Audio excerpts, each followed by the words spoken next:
guys, today we are going to discuss about electron affinity. In the last lecture, we have discussed about ionization energy.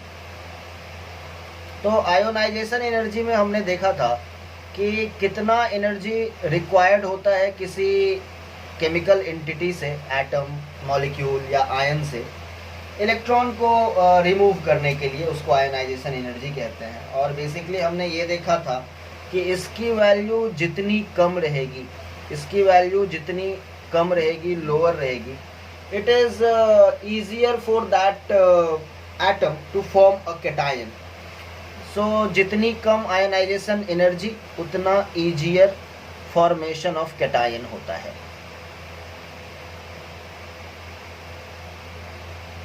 वो उतना easily अपना electron को loose कर पाएगा और उतना ही जल्दी वो कैटायन बना पाएगा, उतना ही इजीली ये कैटायन बना पाएगा।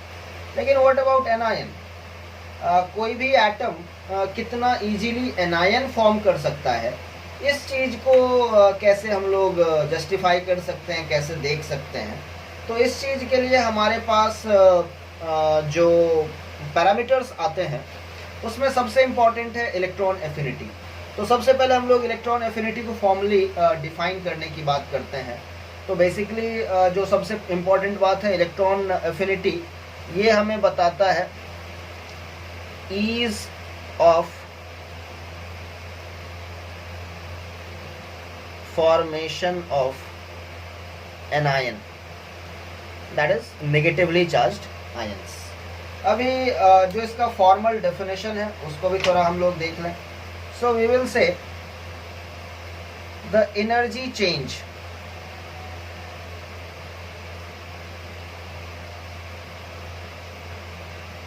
associated with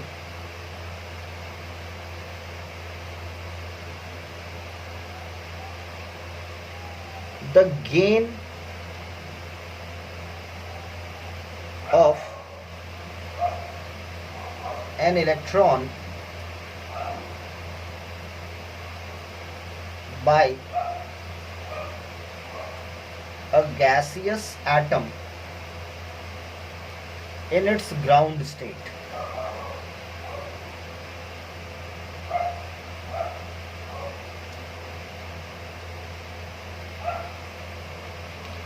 So basically this is the formal definition of electron affinity, कि कितना एनर्जी का चेंज होता है अगर एक गैसियस स्टेट में एटम है, ग्राउंड स्टेट में एटम है, और वो कोई इलेक्ट्रॉन गेन करता है तो उस सिस्टम में कितना एनर्जी का चेंज आता है। यही चेंज इन एनर्जी जो है वो इलेक्ट्रॉन एफिनिटी कहलाता है। अच्छा, यहाँ पे एक बात बहुत ही इम्पोर्टेंट है कि इलेक्ट्रॉन को अगर हमें रिमूव करना है तो हमें सिस्टम को एनर्जी प्रोवाइड करना पड़ेगा। इसी वजह से आयनाइजेशन एनर्जी जो है वो हमेशा पॉजिटिव होता है। लेकिन अगर हम लोग किसी सिस्टम को इलेक्ट्रॉन दे रहे हैं तो कभी कभी ऐसा भी हो सकता है कि सिस्टम एनर्जी रिलीज करे, एंड इन दैट केस हमारा जो इलेक्ट्रॉन एफिनिटी हो जाएगा वो नेगेटिव हो जाएगा। और अगर हम लोग एनर्जी सप्लाई करेंगे इलेक्ट्रॉन को ऐड करने के लिए, देन ऑब्वियसली हमारा जो इलेक्ट्रॉन एफिनिटी होगा वो पॉजिटिव होगा, and that is a very important aspect. So let us right that also. We will say, since the removal of an electron from an atom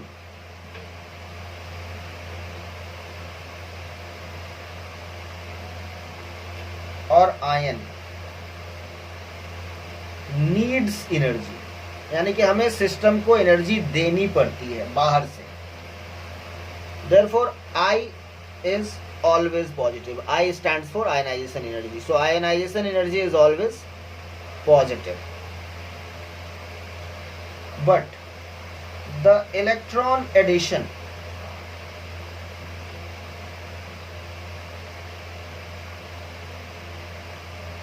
may be energy demanding. कभी कभी इसको externally हमें energy देना भी पड़ सकता है, so in that case it will be energy demanding, और किसी किसी केस में ये एनर्जी को रिलीज भी कर सकता है, सो एनर्जी रिलीजिंग। इसी वजह से 10 electron affinity EA symbol use करेंगे, may be both positive and negative. So now we will talk about unit of electron affinity, और ऑब्वियस सी बात है हमने सिंबल ऑलरेडी डिस्कस किया हुआ है, EA will be the symbol, and इसका unit जो है ऑब्वियसली किलो जूल पर मोल हो जाएगा। एक एग्जाम्पल से इसको समझते हैं। लेट अस से हमारे पास कोई एटम X है जो कि ग्राउंड स्टेट में है और गैसियस फॉर्म में है। हमने इसमें एक इलेक्ट्रॉन का एडिशन किया और ये एक एनायन X माइनस में चेंज हो गया और ये भी गैसियस स्टेट में है। तो जो चेंज इन एनर्जी आया, जो भी चेंज इन एनर्जी आया, जो भी एनर्जी हमने आइदर सप्लाई की और चाहे हमें वो एनर्जी रिलीज होके गेन हुआ, तो जो भी एनर्जी का चेंज आया है that will be known as first electron affinity of X, electron affinity of X, and symbolically we will write electron affinity of X. Now we can also add one more electron to X minus anion. तो let us say हमारे पास X minus anion gas state में है, हमने एक और electron add किया और अभी ये X माइनस माइनस या X2 माइनस भी कह सकते हैं, 2 माइनस एनायन बन गया। अभी यहाँ पे जो चेंज इन एनर्जी आ रहा है, change in energy, that is known as electron affinity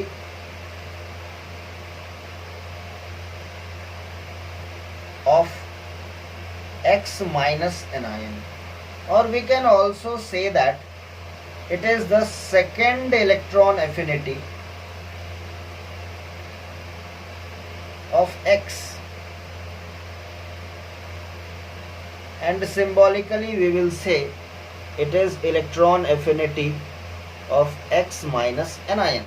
अभी अगर हम लोग एग्जाम्पल पर्पस से कुछ एटम्स के इलेक्ट्रॉन एफिनिटी की स्टडी करें तो यहाँ पे हमें ये दिखता है कि electron affinity for chlorine is -348 kilo joule per mole है, और वहीं पे अगर हम लोग इलेक्ट्रॉन एफिनिटी ऑफ ब्रोमीन की बात करते हैं then it is -325 kilo joule per mole.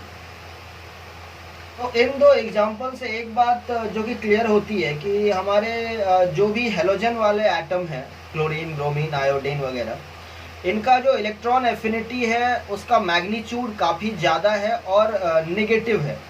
Negative है कहने का मतलब है कि इलेक्ट्रॉन ऐड करने के बाद हमें एनर्जी मिलती है, यानी कि इलेक्ट्रॉन एडिशन के प्रोसेस में ये एलिमेंट्स एनर्जी को रिलीज करते हैं और वो एनर्जी भी काफ़ी ज़्यादा है। So, as a conclusion, we can say that electron affinity values of halogens are large and negative, and that indicates that a large amount of energy is evolved in the formation of halide ion from halogens. So, please let us write it. So, we will say that the electron affinity value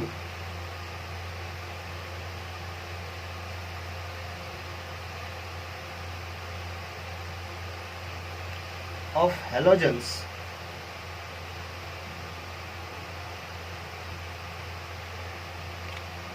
are large and negative.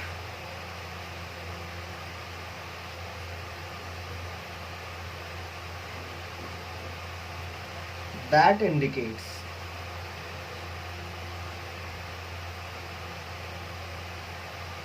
a large amount of energy, a large amount of energy is released in the formation of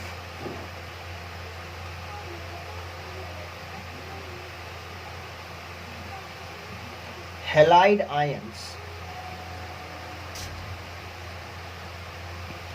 from halogens.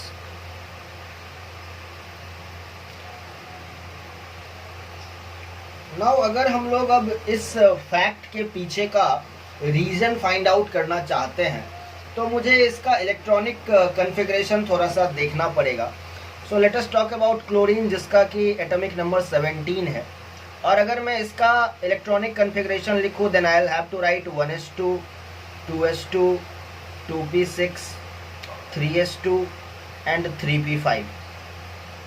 So 2 2 4 6 10 12 and 17. लेकिन वहीं पे अगर मैं Cl minus यानी कि chloride ion की बात करूं तो यहाँ पे हमारे पास 17 इलेक्ट्रॉन पहले से थे, एक इलेक्ट्रॉन एक्स्ट्रा आ गया, टोटल 18 इलेक्ट्रॉन की बात हो रही है. और आई will have an electronic configuration which is 1s2 2s2 2p6 3s2 and 3p6. और यहाँ पे ध्यान देने वाली बात यह है कि क्लोरीन का जो नियरेस्ट नोबल गैस है, यानी कि हम लोग आर्गन की बात कर रहे हैं, आर्गन का भी इलेक्ट्रॉनिक कॉन्फ़िगरेशन एग्जैक्टली सेम है. आर्गन जो है उसका एटॉमिक नंबर 18 है और उसका जो इलेक्ट्रॉनिक कॉन्फ़िगरेशन हो जाएगा वो भी 1s2 2s2 2p6 3s2 3p6 हो जाएगा. तो यहाँ पे हम लोग क्या देख रहे हैं कि क्लोरीन का एटम अगर एक इलेक्ट्रॉन गेन कर लेता है, उसमें अगर हम लोग एक इलेक्ट्रॉन ऐड कर देते हैं तो उसका इलेक्ट्रॉनिक कॉन्फ़िगरेशन उसके नियरेस्ट जो नोबल गैस का या स्टेबल गैस का इलेक्ट्रॉनिक कॉन्फ़िगरेशन है उससे मैच कर जाता है. एंड दैट इंडिकेट्स कि हमारा जो क्लोराइड आयन होगा वो बहुत ज़्यादा स्टेबल होगा. So to conclude this thing I can write that the addition of an electron, the addition of an electron to a halogen produces the stable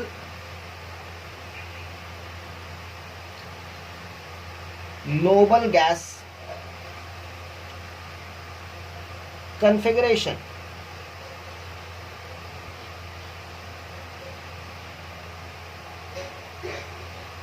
So this is the reason behind high electron affinity value, which is negative also. So high negative electron affinity value for halogen elements.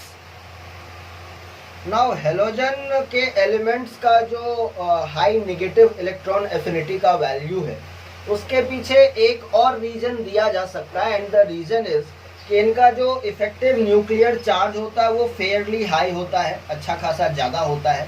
इसके वजह से जो electrons होते हैं halogen elements के वो काफ़ी tightly bounded रहते हैं न्यूक्लियस के द्वारा.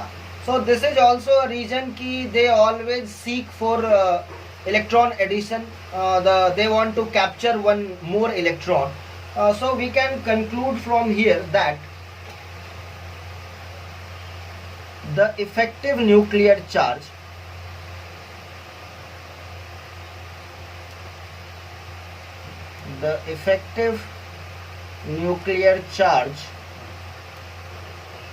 of halogens are fairly high.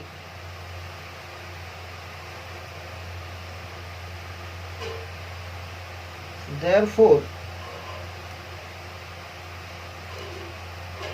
halogens have a strong attraction for electrons। तो ये भी एक वजह है high electron affinity of halogen elements का। नेचर में हमें जो ओर्स मिलते हैं उनमें बहुत सारे ओर्स क्लोराइड के होते हैं, और जो ये फॉर्मेशन होता है क्लोराइड का वो काफ़ी आसान होता है। क्लोरीन का जो एटम होता है वो यूजुअली प्रीफर करता है क्लोराइड फॉर्म में एग्जिस्ट करना। इसकी इलेक्ट्रॉन एफिनिटी की वैल्यू हाईली नेगेटिव होती है। तो यही जो ease of formation of halide ion है, that is the reason behind the abundance of halide ores in the nature. तो यहाँ पे हम लोग इस फैक्ट को भी समझ लेते हैं कि the ease of formation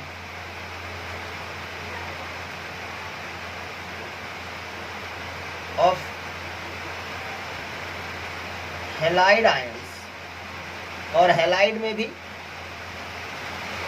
specially chloride,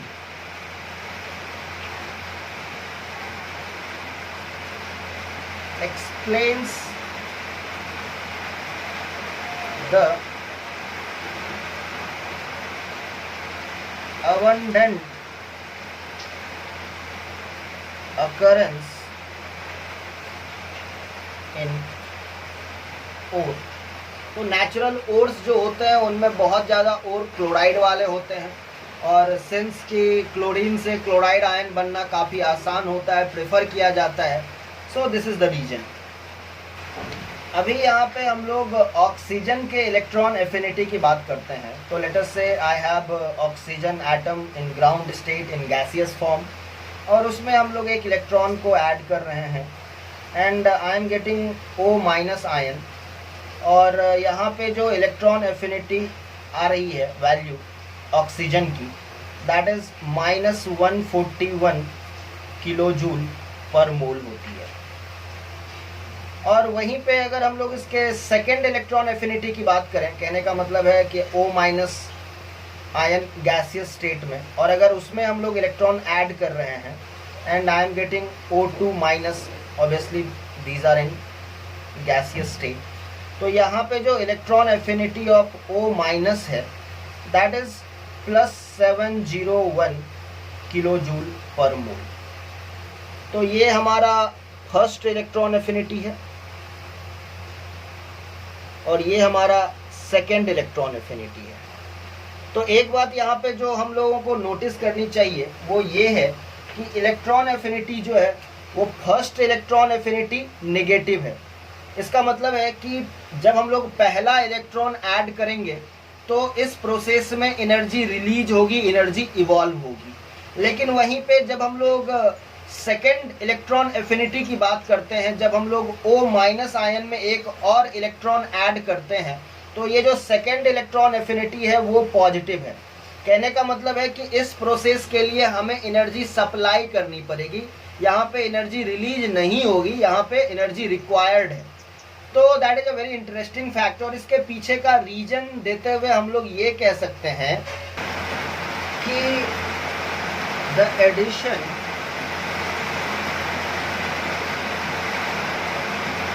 of an electron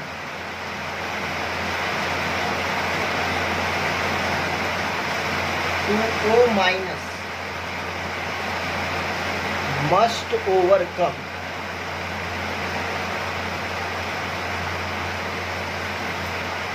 repulsion between the like charges।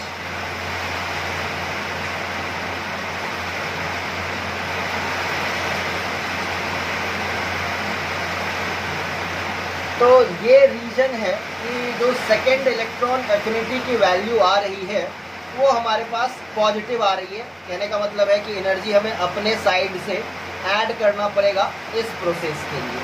तो यहाँ पे जो पहला इलेक्ट्रॉन एफिनिटी का वैल्यू नेगेटिव है वो अंडरस्टैंडेबल है, क्योंकि यहाँ पे कोई रिपल्सन नहीं हो रहा है। लेकिन जब एक इलेक्ट्रॉन ऐड हो चुका है और ये ऑलरेडी नेगेटिव है, इसमें हम लोग एक और नेगेटिवली चार्ज इलेक्ट्रॉन ऐड करना चाहते हैं, तो इन दोनों के बीच इलेक्ट्रॉन और O माइनस के बीच कूलम्बिक रिपल्सन होगा, जिसको ओवरकम करना पड़ेगा और इसी वजह से हमें ज़्यादा एनर्जी सप्लाई करनी पड़ेगी। तो यहाँ पे एक और बात है, अगर हम लोग ओवरऑल चेक करते हैं कि टोटल कितना ऑक्साइड आयन के फॉर्मेशन में इलेक्ट्रॉन एफिनिटी की वैल्यू आती है, then we can say that oxygen in gaseous state and ground state, और उसमें अगर हम लोग 2 इलेक्ट्रॉन ऐड करके O2 माइनस बना रहे हैं इन गैसियस स्टेट, तो यहाँ पे जो टोटल एनर्जी आया है, total change in energy, total delta E, वो इन दोनों को ऐड करने से मिलेगा 701 एंड माइनस 141। इन दोनों को ऐड करने से हमारे पास 560 पॉजिटिव 560 किलो जूल पर मोल आ रहा है। तो कहने का मतलब ये हो गया कि ऑक्साइड का जो फॉर्मेशन होता है वो एनर्जी डिमांडिंग प्रोसेस है, उसमें एनर्जी हमें एक्सटर्नली सप्लाई करना पड़ेगा। अगर ओवरऑल व्यू देखें तो ऑक्सीजन की तरह ही हम लोग एक सिमिलर एग्जांपल सल्फर का भी दे सकते हैं कि सल्फर का एटम है, गैसियस स्टेट ग्राउंड स्टेट में है, इसमें हम लोग पहला इलेक्ट्रॉन ऐड कर रहे हैं and we are getting S minus ion in gaseous state, और जो फर्स्ट इलेक्ट्रॉन एफिनिटी है सल्फर की वो -200 किलो जूल पर मोल है। तो जो पहला इलेक्ट्रॉन एफिनिटी है, first electron affinity of sulphur atom, वो नेगेटिव है, जस्ट लाइक हमने जैसा ऑक्सीजन के बारे में बात किया था। वहीं पे जब हम लोग सेकेंड इलेक्ट्रॉन ऐड करने जाएंगे S minus ion in gaseous state, and we are about to add 1 more electron and we will get S2 minus ion in gaseous state, और यहाँ पे जो इलेक्ट्रॉन एफिनिटी है of S minus, that is equal to plus 565 kilo joule per mole. तो यहाँ पे हम लोग वही देख रहे हैं कि जो फर्स्ट इलेक्ट्रॉन एफिनिटी है सल्फर एटम की वो तो नेगेटिव है, यानी कि जो पहला प्रोसेस है, पहली बार जब इलेक्ट्रॉन ऐड कर रहे हैं तो हमें एनर्जी मिल रही है, एनर्जी रिलीज हो रहा है इस प्रोसेस में। लेकिन जब दूसरा इलेक्ट्रॉन हम लोग ऐड कर रहे हैं S माइनस आयन में, तो हमें एनर्जी सप्लाई करना है, यानी कि एक एनर्जी डिमांडिंग प्रोसेस है। तो it is just like oxygen atom, और इसका एक्सप्लेनेशन भी वही है, क्योंकि दूसरी बार जब हम लोग इलेक्ट्रॉन ऐड कर रहे हैं तो S माइनस आयन और इलेक्ट्रॉन के बीच में जो कूलम्बिक रिपल्सन हो रहा है उसको ओवरकम करने के लिए हमें एनर्जी सप्लाई करनी पड़ेगी। तो ओवरऑल अगर हम लोग इस रिएक्शन को देखें कि sulphur in gaseous state and we are about to add 2 electron to get S2 minus ion in gaseous state, तो टोटल चेंज इन एनर्जी जो आ रहा है इन दोनों को ऐड करने से हमें मिलने वाला है, and as we can see this, it is equal to plus 365 kilo joule per mole. तो ऑब्वियस सी बात है कि जो सल्फाइड आयन है और ऑक्साइड आयन है, इन दोनों का जो फॉर्मेशन होता है वो टोटलिटी में एनर्जी डिमांडिंग प्रोसेस है, इसके फॉर्मेशन में हमें एनर्जी सप्लाई करनी पड़ती है। यहाँ पे अभी हम लोग एक और फैक्ट डिस्कस करना चाहते हैं। हम लोग यहाँ पे बोल रहे हैं कि इलेक्ट्रॉन एफिनिटी ऑफ कार्बन जो होता है वो है -122 किलो जूल पर मोल।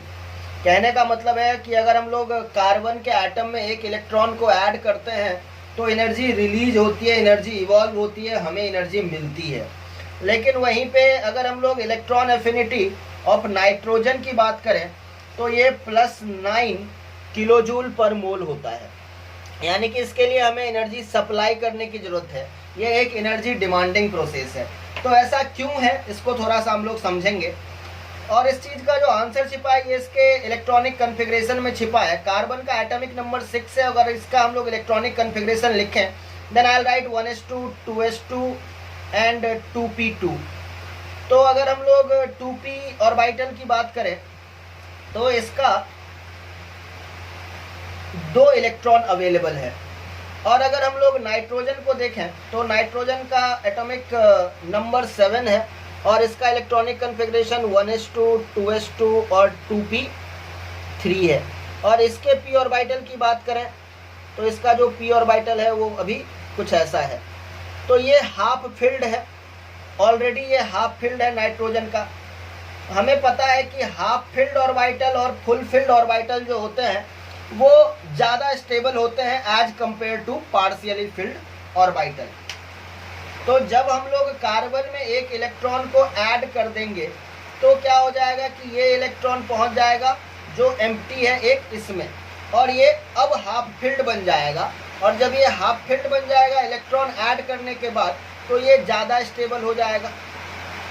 तो क्या है कि कार्बन एक इलेक्ट्रॉन को एक्सेप्ट करना चाहता है टू गेन मोर स्टेबिलिटी, लेकिन अगर वहीं पे नाइट्रोजन की बात करें तो नाइट्रोजन का जो एटम है उसमें p orbital already half filled है। अब अगर हम लोग इसमें एक और इलेक्ट्रॉन ऐड कर देते हैं तो वो इलेक्ट्रॉन कहीं यहाँ आ गया, अभी ये हो गया पार्शियली फिल्ड। और पार्शियली फिल्ड जो होता है वो लेस स्टेबल होता है, तो ऑब्वियस सी बात है नाइट्रोजन जो है वो मोर स्टेबल है और N- जो है वो पार्शियली फिल्ड p ऑर्बिटल की वजह से लेस स्टेबल हो जाएगा। तो ये प्रोसेस प्रेफर्ड नहीं है एनर्जेटिकली।